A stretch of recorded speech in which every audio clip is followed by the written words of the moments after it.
Alright, the first tool I'm going to talk about is Symbaloo. It is tiles of websites that you can save. You can create your own board. You can go in and save somebody else's board. It is free to use. You can get a pro version of it. I did a small board of gluten-free items because that's something that I've been researching for my own personal use.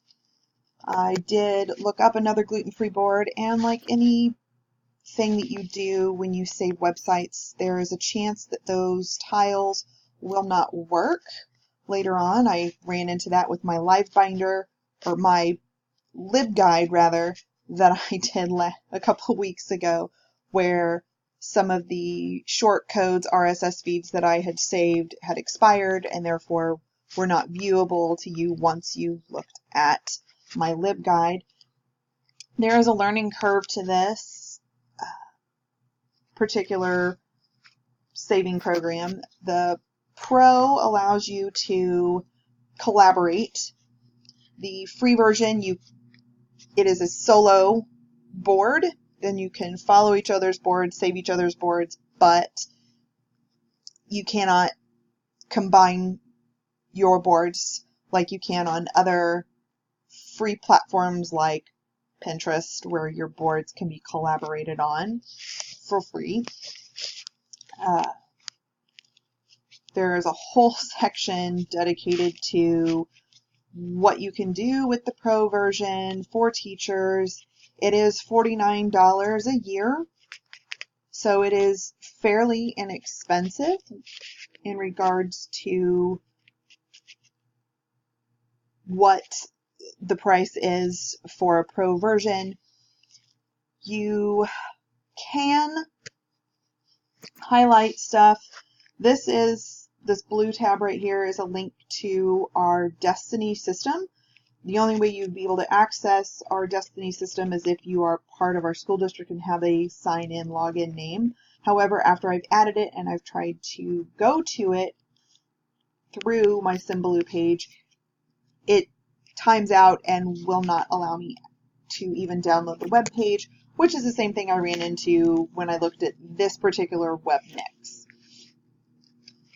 Now, LiveBinder is the other one. I know we use LiveBinder at North Kansas City School District, so it was one I wanted to look into, see how hard it is to use. This particular tool, it's a lot closer to the LibGuides. I like this one a lot better. It is free. There are limitations to what you can do with the free version. I do like that when you do your first binder, there's a whole section on how you do it. It's a wonderful tutorial so that you don't have to take up a whole lot of time to teach this. It is something at a high school level, or maybe even at an upper middle school level, that you can just say, here is a tool, we'll do a quick lesson using this. You don't have to write a lesson plan for it on how to use it.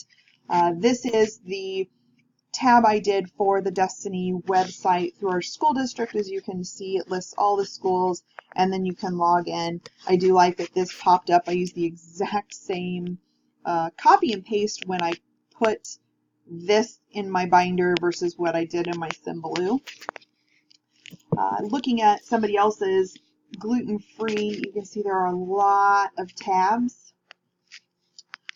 When it comes to pricing, it is free, but you can only have 2 levels of tabs, and you can only have 5 binders. So the one I just showed that was somebody else's gluten-free, there are a lot more than 2 levels of tabs.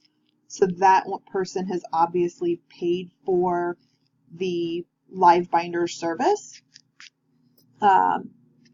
Storage is different, etc. It is not cheap. It is almost $200 a year for a single person's usage. You do get a lot. You can download these binders once they're done. You can collaborate. It was really nice.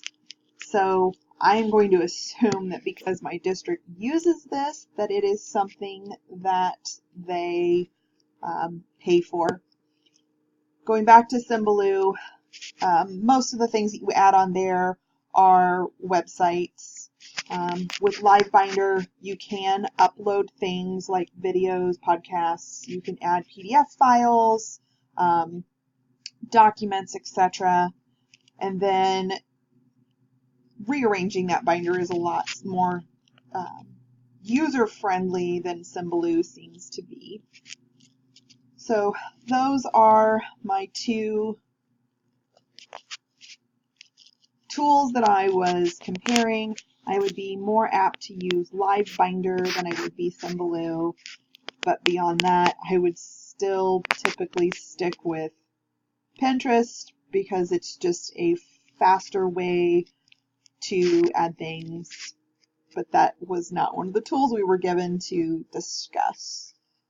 So I hope that answers some questions about Symbaloo and LiveBinders.